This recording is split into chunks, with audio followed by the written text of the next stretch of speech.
alikuwa anaitwa Alisa Diambo Rangi na mamenya alikuwa anaitwa Grace Rangi Akinyi. Ninataka kuwaona, nipatie, munisemee. Baba naumwa sana kwa maana pana watoto wake. Tata alumwa nnyo nga talina baana be.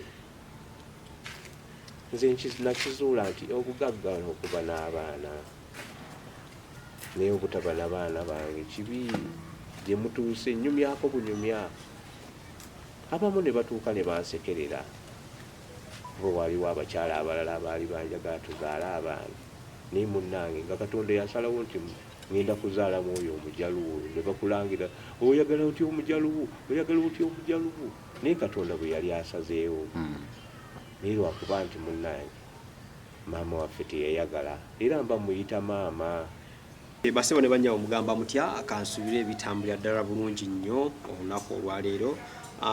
Ndi n'omukulu gwe tugenda obeera nga tuwayaawayamuko alina ensonga nkulu nnyo, anoonya baana oba anoonya famire gye eyamubulako mu bbanga etali ttono nnyo, eggwanga ppanvu nnyo. Naye wenna gy'osinzidde okubeera ng'otulaba wuliriza nnyo emboozi y'omukulu eno ate tusobole okulaba nti nno tumuyamba. Muzeeyi Wanjisebo olamugamba ki? Sebo bisebo muliyo mutya sebo. Amanya Henry Lubowa lyali ettuufu tongeremu ku ddoboozi nenfuna waawe eddala Moses Lubowa. Obudde buno gwe Moses Lubowa lyakyuka litya okuva mu Henry Lubowa? Era okwerinda okuba nti nkyali mulamu. Okay. Kuba nina nazaalawo omuwala eyandeetera okukyusa erinnya munnaye. Okay. Tugenda tutuuka ku nsonga maybe atatuwulira kyatuukawo kitya. Naye nga tudiddeyo ddala emabega. Ozaalibwawa era ensonga kyekubeera ati n'obudde buno tuli wano? Nzaalibwa Ssingo. Nzaalibwa omukulu mwange Henry. Ne jjajjange Yeggobe agalamidde e Lubanja. Essingo gye bakuzaala? Essingo gye nzaalibwa ssebo. Okulirawo? Nkulira Nsambya awo. Era bwe nnafuna maama w'abaana oyo benjogerako. Abaabula? Maama w'abaana omufuna mu bbanga ki? Namufuna awo mu 1984. Omufuna otya? Nfuna nga ndi mu katale awo, nali ntunda migaati na muceere. Naye ng'akola mirimu ki? Nabo nga balina edduuka awo ng'akyali mu bazadde be era naye. Ne ffe bo baalinga mmanga ffe tuli kyengulu. Kati bwemufunira awo ng'azze mu katale, bajja mu katale nga bagula ebintu. Naye nga si Muganda, yali Mujaluwo. Abajaluwo be batya? Abajaluwo be eggwanga liri mu Kenya era. Tribe eri mu Kenya. Tribe eri mu Kenya. Kati bwemufuna nembeera netubeera nga tuli bulungi, netandikwa netutandika bulungi. Naye olubereberye yaŋŋamba asooka kulaba abazadde bange. Yali abeera naani eno Ensambya? Mu bazadde baawe era Ensambya. Naye nga famire ensibuko yaayo ye Kenya. Ye Kenya. Bali bamuyitaani amanyi? Grace Akinyi. Grace Akinyi. Grace Akinyi. Akinyi. Okay. Akugamba njagala laba bazadde bo. Aŋŋamba olina baganda bo? Konze nina. Nemba mutwalirako.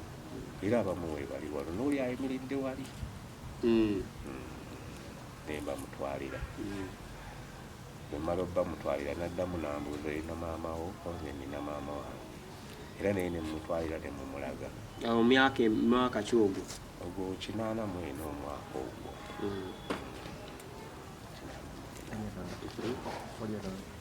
Awo n'alyoka tukwasagana ng'amaze okulaba abantu baabwe. Naye mu biseera ebyasooka twanyumirwa, naye waddaka awo azini okunyumirwa obufumbo bwali butambula bulungi nnyo. nga si mufumbo Ng'abeera waabwe.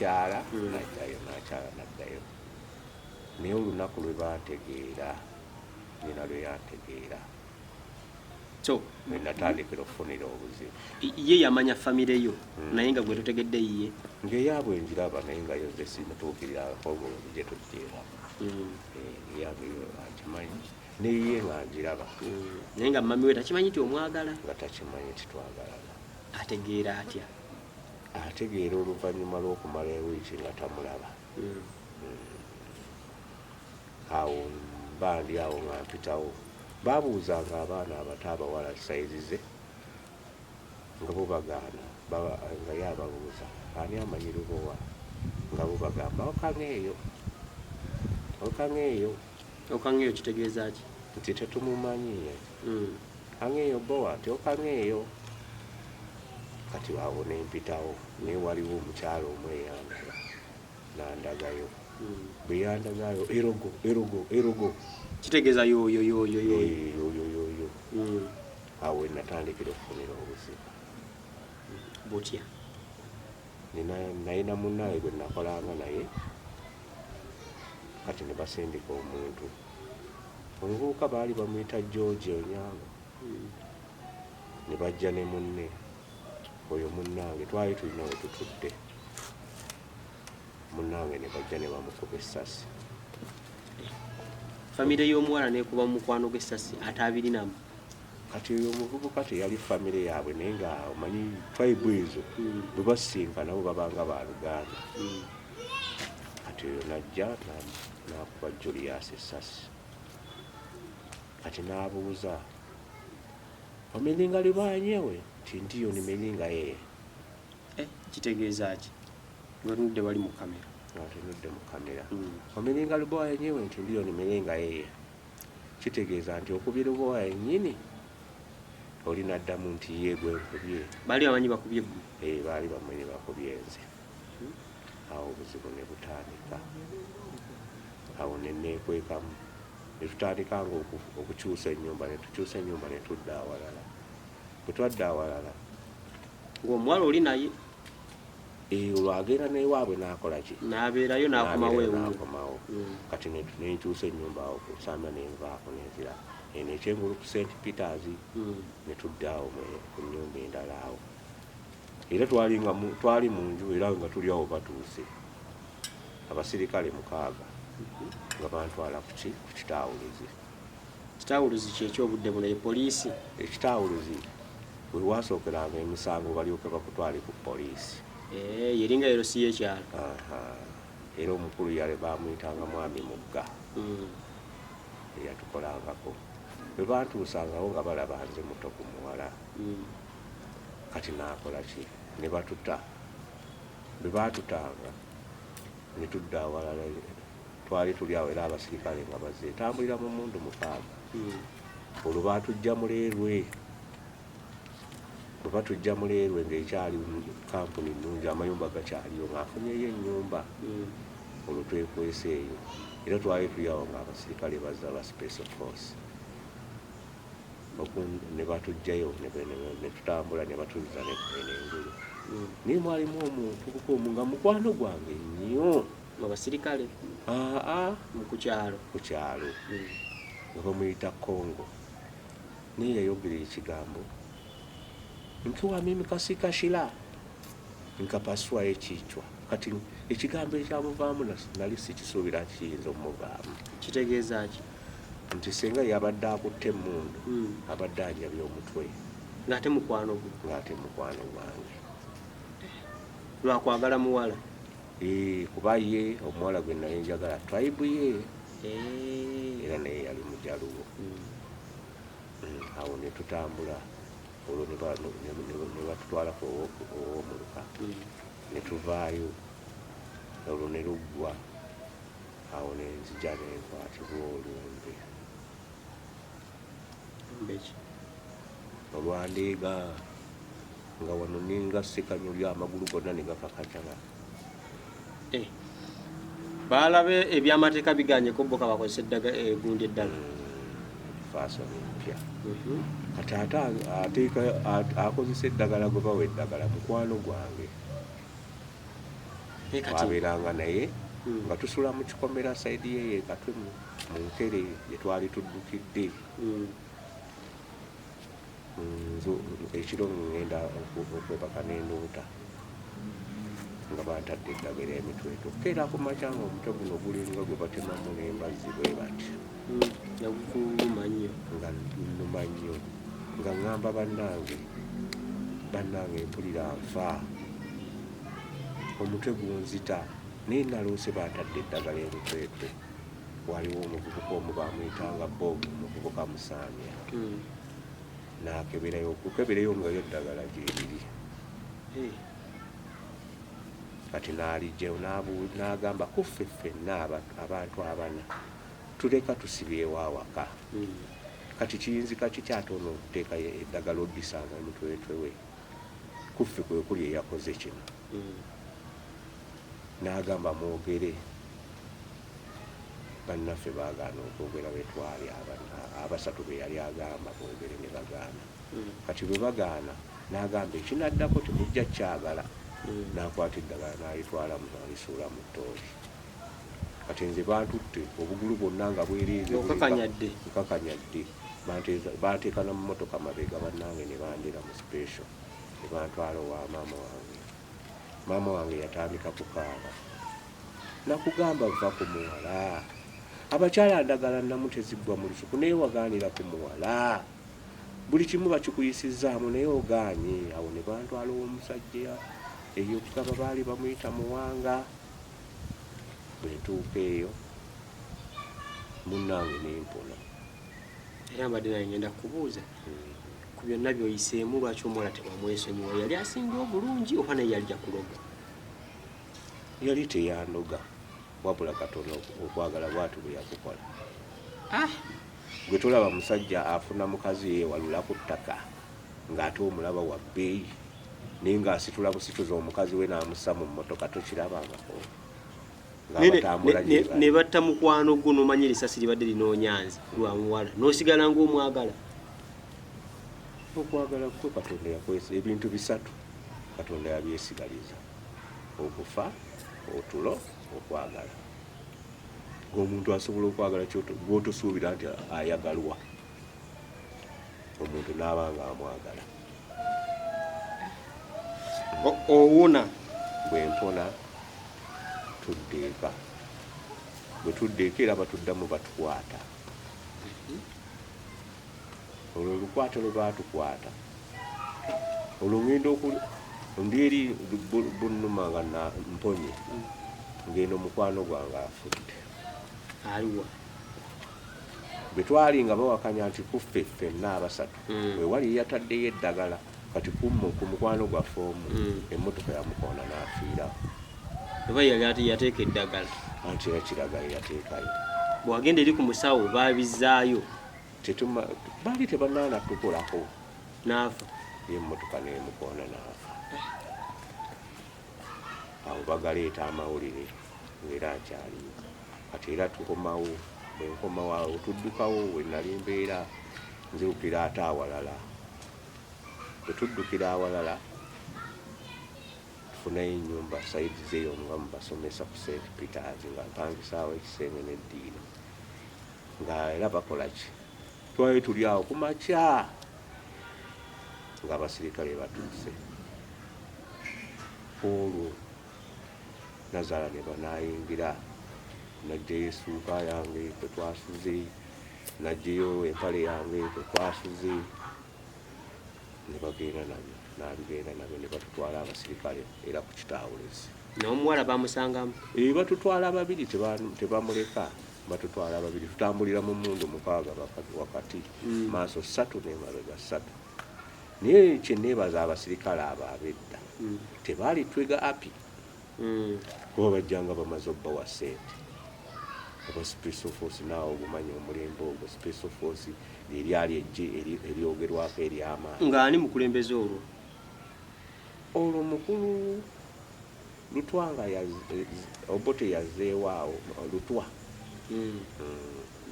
Lutwa Obote. Obote. Yali Kuba- Obote. Obote tu. Obote tu. Yali waawo ebiseera ebyo. Kaakati obuzibu buvaawa? Buva ku kintu lumu batutuuza wansi. Bwe batutuuza wansi era bamaze otukwata, omu musajja omu amwami omu avaayo ansongako bw'ati mu kyenyi. N'emmundu? N'engalo. Kati bwansonga bw'ati mu kyenyi. Akiwa masikini afadhali atafadhali, lakini kitu mbaya yuko Muganda. Buliddemu ka Muganda kokka.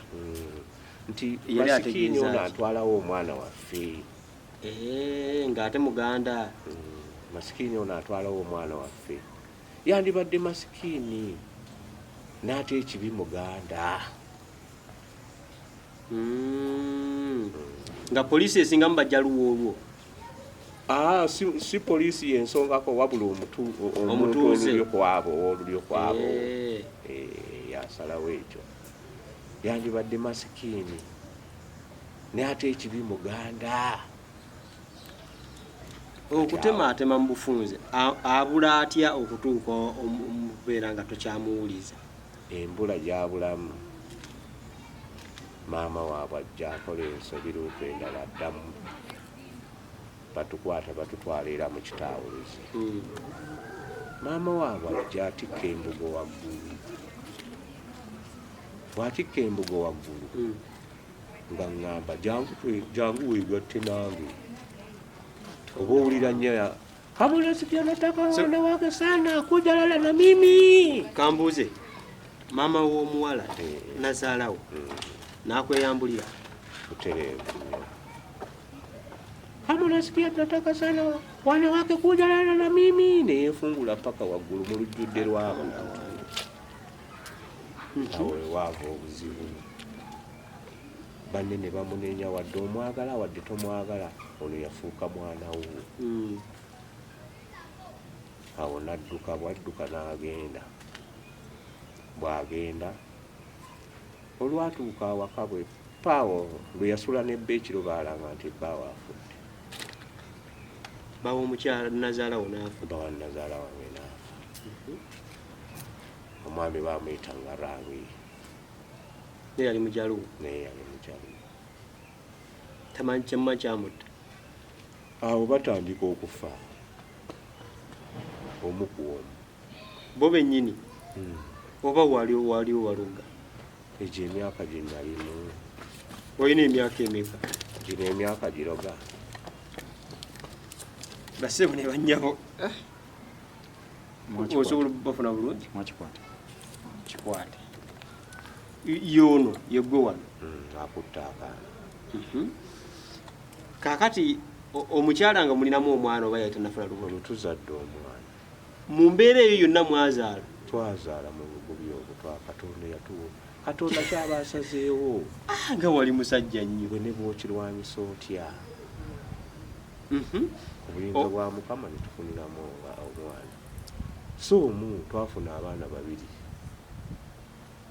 Wa muwala ye yasooka okuzaalibwa ne kuddako omulenzi. Awo ne badduka. Maama wo nazaala waafiirwa bbaawe? Bbaawe amala okufa, bwafa awo kwe kugenda bano kwe kugenda. Ne baddayo ewaabwe Tanzania? Bagenda baziike taata waabwe. E Tanzania? Kitaawe. Kenya. E Kenya. Kati bwe bagenda ne kuddako olutalo olulala. Ne batuma nazaala wange omu. Nze ne ŋŋamba maama wange abantu bonna ne babuuza wane wammwe ku nsi yammwe bakutwalira mu mmundu. Kati otuuka ate ku nsi etali yammwe ogenda kufa. Kati okuva olwo abaana bange nenkola ki? N'obaleka? Ne mbavaako. Kati gwe nga tobuuza mbasonyiwe nabakola ki? Ekyo kyonna nakimubuuza. Kinnakola ki? Bali awo nga n'omwana omulala afa. Abantu 7 bonna baggwaawo. Mu famire abantu 7? Abaana bonna be yajja mu lubuto lwe. Omukyala? Nazaala wange bonna bafu.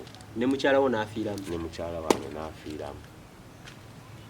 abaana bo ne basigalawo. Abaana ne basigalawo abaana. Kati omanyi otya nno bafudde? Abantu baleetanga olugambo kati nga nze simbiyita byaki byakusaaga. Olwo ne nninda ngamba mukyala wange ajja kudda tufune omukyala tuddemu tuzaale. Ne nninda luvannyuma nnyo ne ndyoka ate nfuna omukyala ne ndyoka nfuna abaana. Kakati abantu bano baafanga mu mbeera ki?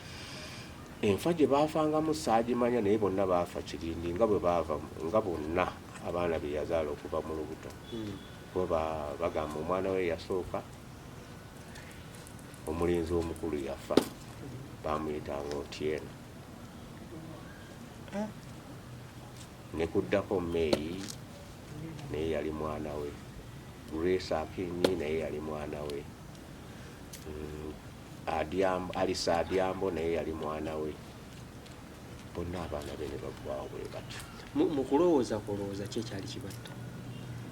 Nze waliwo omuvubuka omujaluwa yaŋŋamba nti onoonyeza ki ku mukyalo oyo? Abaana amaka gonna g'osazeewo okuyingiramu oyingiddemu ago. Oyo yatta taata waffe yali mutabani w'Oseko.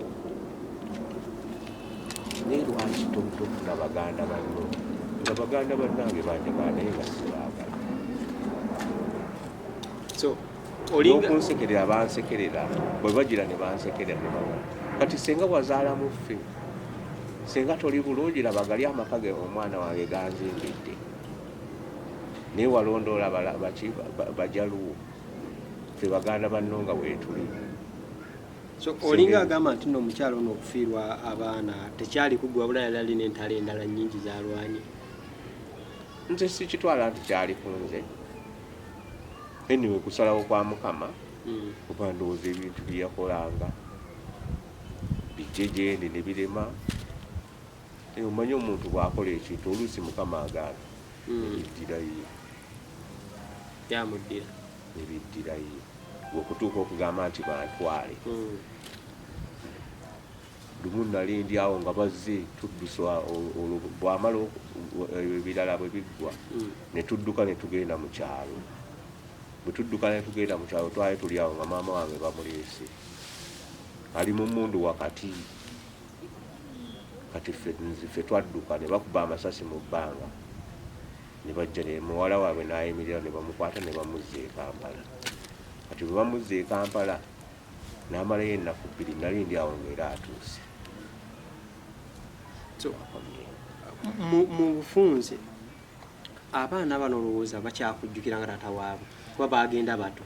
Abaana sisobola kugamba nti baazijjukira naye basobola abantu abaliraanye abaana abo ndowooza be balina ettima n'emikwano gyange egimu waliwo abamanyiirwa. Abaana be baani amannya? Omu ye Namujju Morin. Namujju Morin. Omulala ye Stephen Kalyango. Jina langu ni Mr. Luboa, Henry Luboa, lakini siku hizi wamenigeuza jina. Ninaitwa Moses Luboa. Ninatafuta watoto wangu wanazaliwa Grace Akinyi. Mama yenu ndio hii. Mlikuwa mnazaliwa watoto 3. Kuna Odis alikuwa anaitwa Diambo, na wewe Mourinho tunarudia na Steven, ndio watoto wa mwisho. Hapo nikapatiwa na roho yangu imeshindwa kutoka siku yenye mmeenda mmepotea. Mina watafuta mkakawakosa. Marafiki zangu wenye wanajua wanapata nyinyi fast zone wanatafuta wanashindwa. Sehemu yenye mnakuwa pale yenye mmekuwa anazaliwa mama yenu inaitwa Fangoni. Fangoni hiyo kuna rafiki yangu pia anafika mara 3, amefika mara 3 hapo. Akakata bado kuwapata. Wanaambia mko Nairobi. Lakini roho inaniuma. Mama yenu ananipiga kwa mimi naota mama yenu ananidai niwatafute mpate fasi yenye mmezaliwa, lakini mimi ndio baba yenu, hakuna baba yenu mwingine. Ndio mimi naitwa Lubowa. Nina wandugu zenyu wengi wengine wamepata, nimekakata kupata watoto. Mtoto mwenye nafuata wewe Steven, hii kuna miaka 20, nikakata kuzaa watoto. Mimi nangoja nyinyi. Munisaidie, munitafute. Mkola interview. Namba yangu iko namna hivi. Nimkola interview. 755822888. Jina yangu Moses Lubowa. Ni munyambe bana bange. Katani kyo Luganda. Walisomye namba 2 eyiyo jukira tetera kuba kati ne yango jibawe. Okitegedde? Kati jimbe. Kati biddemu mu byonna mu Luganda. Oba kati tujazi wandikako. Tujazi wandikako. Kale. Bana bange mbanoonya. Nze taata wammwe Lubowa. Moses eyali Moses Enule kati ne bamufuula Moses Lubowa. Olw'ebikola oluusi byenkola ebimu ebikwasa abantu ekisa enafuna Moses. Ne munyambe baana bange, ndi mu nnaku ey'okuba obw'omu nga sirina zadde lyange. Mwenna gye muli basinga okuŋŋamba mujja buzi mu kyalo ne muyitawo buyisi, ne muleetera taata wammwe abakuzizza ebimuyamba ne mudda Nairobi. Ne mwana wange ekinnuma temundabyeko ate era nkaddiwa. Mukuze n'ennaku nnyingi temumanyi maama, temulabye ku maama, temulabye ku taata. Munyambe yenze taata wammwe. Baana bange Morini, Namujju ne Steven Kalyango ge mannya ag'abatuumibwa. Ne nnyammwe Manja okubazuulira ekikamu yabazaala, muleme kufa nga temuzudde temulabye kika kyammwe, kuba yali mugezi nnyo n'amanya gy'abazadde, kuba eriyo abaana abazaalibwa nga nnyina amuzadde naye nga tamanyi gy'amuzadde. Munyambe olw'ekyo baana bange, mbeetaaga nnyo kuba nze nali nganya okuddamu okuzaala nga nnindirira mmwe paka we munaatuuka. Era omwana abaddako, omwana wa myaka 24 ye mwana gwe nnina abaddako, nenfunayo n'obulala obwadda kwabo. Naye baana bange munyambe, ennaku y'okuzaala eruma, ate saaganda kubakuza wabula ennaku gye nayeswamu, obuzibu bwe nayeswangamu jjajja. Ebiseera ebyo Olaba ebiraka by'olina ku kabina Morin, onaona vidonda enyo nayo nyuma hapo. Hiyo ni tauli ya nyanya yako. Ebyo ekovu z'olina ku kabina buzibu buva ku jjajjaawo, ekikolwa kye yakola. Yali alina akafuba, niraba bwakolondola n'ateeka mu kikopo n'atoola n'ejjiiko n'akuwa, oveewo kuba oli Muganda, bakuzadde nga oli Muganda. Awo n'embeera emulago nga okubibwa empiso 6 kyekyaleeta obuzibu obwo obukuli ku kabina, ekyaleeta ebiraka by'olina ku kabina. Mwana wange nsaba onnyambe, olowooza obulumi bw'omuzadde bwe bubeera. Nze nange saagaana balabirira, wabula naye okubafuna era nayita mu kufa, kuba nafiiro abantu ndiko emirambo egyafa nga bazze kutta nze 2. Naye Mukama Katonda n'ankuuma n'embaawo, nga ne jjajjammwe yennyini ayagala kimbeere mufu, naye olw'obukuumi bwa Mukama Katonda wange ne kitasoboka. Baana obudde buno baliwo. Wananiambia ati wako Nairobi, sijui pale yenye wako. Ameenda mwaka gani? Umeenda mwaka 86. Era bazze no mu Kampala olaba yabakuza abajjawo kitundu ki? Eyabakuza tetumumanyi. Naye otera owulira nti bajjako eno mu Uganda. Kimpulira kiri kimu kuba Opiyo kati nga bw'onooba wano ndowooza n'ekyemmanga ku koolaasi bwe muliraano gwe balina, naye yakkirirayo n'alaba n'asaba ennamba y'essimu y'abaana bo. Ebifaananyi byonna tubiweerezaayo ebyange ebinkwatako naye tewali information. Waliwo singa w'omuwala yabeeranga mu Namugongo nga bamuyita Drika. Oyo buli kiseera namuwanga ebifaananyi byawe neetanzirizanga amawulire gakwata ku baana. Swahili. Abaana be baani? Morini Namujo ne Steven Kalyango. Baatwalibwa ba myaka emeka? Omu yatwalibwa ndowooza ng'ali mu myaka giringa ndowooza gy'alinga 2 n'ekitundu. Y'onoomu? Omwana y'ono omukulu. Omukulu y'ono omuwala? Y'ono omuwala.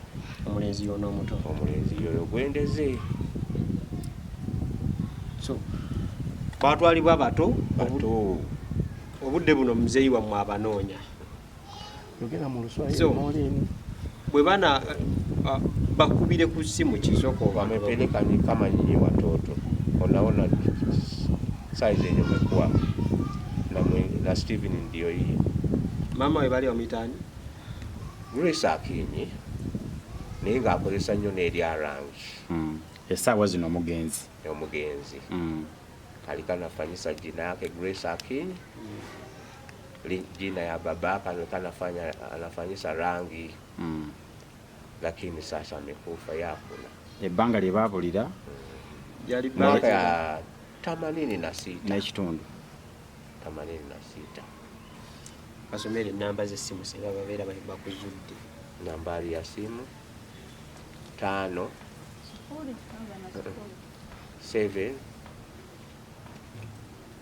55 0755 822 822 888 888.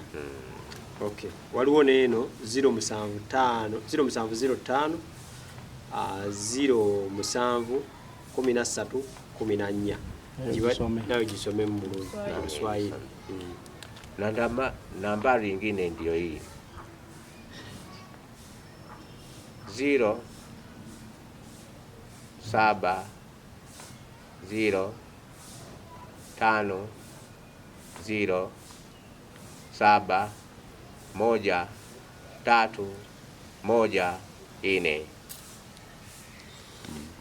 Basewo ne banya bamanya abaana abo oba awulidde ekirango kino kituuse ku baana abo taata wabwe abanoonya. Obudde buno bali Kenya. Muko Kenya. Lakini machozi iko kwa mwangu. Akatundu kali batya bakaita batake balimu? Fangoni. Muli mu Fangoni. Kiri mu Kenya. Kiri mu Kenya. Bannange taata mwe abanoonya. Mwagenda muli baana bato. Naye obudde buno muli bantu bakulu. Kupeleka watoto hiyo alikuwa anaenda kwa mazishi ya kwa nyanya yake. Nyanya yao ni baba ya mama yao. Alikuwa ameenda kwa mazishi. Kutoka siku hiyo mimi bado na watoto hiyo. Msifikiri nimetupa nyinyi, lakini shida zenye zimekuwa hapo zimekaa mingi. Zikani zinataka kupeleka uzima wangu, zimepeleka na uzima ya mama yenyu. Hiyo ndio shida yangu. Ninataka watoto wangu kuwaona. Kiswahili siko safi, Kiswahili yangu siko safi kwa maana niko Mganda. Na kwa namna hivyo shida yenye mnakaa nayo Sauli miko Mganda. Wamenifanya namna hivyo. Sauli kwa maana miko Mganda. Ongea jina yote. Jina ya mama yenyu Grace Akinyi. Anazaliwa Rangi. mama yake ni Margaret Rangi, walikuwa nafanyisa jina hiyo sana, na watoto na ndugu yenyu, ndugu ya mama yenyu alikuwa anaitwa Alisa Diambo Rangi, na mama yenyu alikuwa anaitwa Grace Rangi Akinyi. Ninataka kuwaona. Munipatie, munisemee. Baba naumwa sana kwa maana pana watoto wake. Tata alumwa nnyo nga talina baana be. Nze nakizuula nti obugagga okuba n'abaana naye obutaba n'abaana bange kibi gye mutuuse nnyumyako bunyumya. Abamu ne batuuka ne bansekerera, bo waliwo abakyala abalala abaali banjagala tuzaale abaana, naye munnange nga Katonda yasalawo nti ngenda kuzaalamu oyo omujaluwo, ne bakulangira oyagala otya omujaluwo, oyagala otya omujaluwo, naye Katonda bwe yali asazeewo. Naye lwakuba nti munnange maama waffe teyayagala, era mba muyita maama, naye nga maama ye teyakyagala. Kiva ennyo e Buganda omuntu okweyambula nga weeyambulira omwana ayagadde muwalawo. Kiva ewaffe e Buganda, oba kwava n'ensobi eyabatwala eyamalawo ekika, nze saamanya kuba nali muto. Ekifaananyi kiikino egy'emyaka nali muto, sisobola kugamba nti ndoga omuntu mu myaka egyo mwe nali. Naye neebaza nnyo Mukama Katonda wange kuba yampisa mu bizibu ebingi ennyo.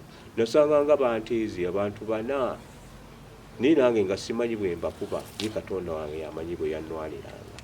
Ogutaali mulundi gumu, mirundi gyawera emirundi 4, nga nange simanyi bwe nnwana. Ye Katonda yamanyi nze bwe yali ankoze, kuba n'ekirala bankwatako nga kayiira yakamala okukuba olubiri, ne bankwatira awo mu Owino. Naye ekigambo omusajja omusirikale kye yayogera kyammala bumazi. Simanyi, nze ndabanga eyali mu kirooto, musaizi eyo nga ndi muto, olwo sinaana kubazaala abo abaana. Nenkwata omuntu eyali ankutte Jake, ne mufuula omuggo gye bali abasatu, ne mukubisa bano abasatu, ne bagwa wansi. Enduulu neevuga awo mu Owino, ne baŋŋamba walalala beba abaana baffe, abaana ba Museveni, nga sibangako na mubuyeekera bwa Museveni. Naye essaawa eyo baakintuma ku kikola kye nakola. Katonda yamanyi nze bwannwanidde okutuuka paka myaka gino gye ndimu. Era nempona. Ngenda okudda, maama yali antuma ebinyogo, omusirikale n'ankubisa wano mu mumwa gw'emmundu mu kifuba. Kati nze engeri gye nabakuba wansi nenkwata ono eyali ankutte Jeke, nange simanyi, ndabanga ekirooto kuba emmundu yagwa wansi n'ensimba omumwa wansi. Yali asibyeko magazini 5, n'emmundu n'ensimba omumwa wansi, magazini n'eraga waayo, n'emmundu n'egwa waayo. Bwe bukuumi bwa Katonda bwe yanteekako. Baali bakuvunaana ki?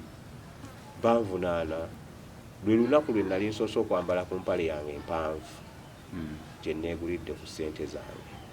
Olwo nga Kayiira amaze okukuba olubiri, wayiseewo kumpi nga wiiki nga 2. Okay. Obukuumi bwa Katonda wange bwanteekako. Obubaka bwe obusembayo? Obubaka bwange obusembayo, nsaba abaana bange mufune omutima ogulumwa ennyo, mweteeke mu bigere byange ng'abazadde bwe tulumwa ng'abaana baffe tetubayina. Ate nga saagaana bugaanyi kubalabirira, wabula nateekawo amaanyi kuba bangi nnyo abaŋŋamba ndeka omukyala, abakyala weebali, naye nennimira ku nnyammwe, era saandisobodde basuulawo. Twandibadde tuli bangi singa si bulabe bwa maama bwe yatuteekako. Twandibadde tuli bangi nga muzaaliddwa ne baganda bammwe abalala, naye Mukama Katonda yasalawo ne muzaalibwa 2, naye nga mwalinawo muganda wammwe gwe yasooka okuzaala, Odyambo nga bamuyita Odiisi, gwe mwali muddako. Naye nange munnyambe, munzijeko amaziga genkaaba ku mutima gwange, kuba sikaaba wano ne bandaba, naye nga ku mutima nzijudde amaziga. omuntu okukoma nti nazaala naye nga tolina gwolabako. Ate n'ekinnuma waliwo abaŋŋamba nti temulina baana ne baŋŋamba omwana yafumbirwa omwami alina ssente naye kibi nnyo okuba mu maka nga tolina mwana. Mugiiko awaka musobola okufuna omukisa oguzaala abaana, kuba kati temukyabalibwa nti mukyali bannayuganda, mubalibwa nti muli bannakenya. Naye okuzuula ewammwe byogere mu Luswahili ebyo. Mtu kupata kwao ndio nzuri, kitu mzuri sana kwake. Mtu kama anajua kwao fasi yenye unazaliwa babake, sasa yenye wanazaliwa wanyanya wake, ni kitu kubwa sana kwa nchi ya Afrika. Sisi Afrika tunataka kujua fasi yenye tunazaliwa. Watoto wangu mkuje kuniona. Mimi hawezi sema ati mkaa hapa Uganda kwa maana mnajua mko wana Kenya. Kitu chenye ninauma roho yangu kuwaona, kuwaonyesha wanyanya yenu na mimi baba yenu kuwaona. Munisaidie. Hicho kitu kinaomba Mungu wangu anisaidie niwapate. Okay. Njema. Some namba yese mu Luganda. 0755 822 83. Owangalira wakati baba bakonoonya. Bakonoonyezeewa. Banoonyeze buddo Sumba. Eyo gyembeera. Amaya eribe ate nayo okunzuula amangu. Erinnya lye baakazaako omusajja wa Kabaka.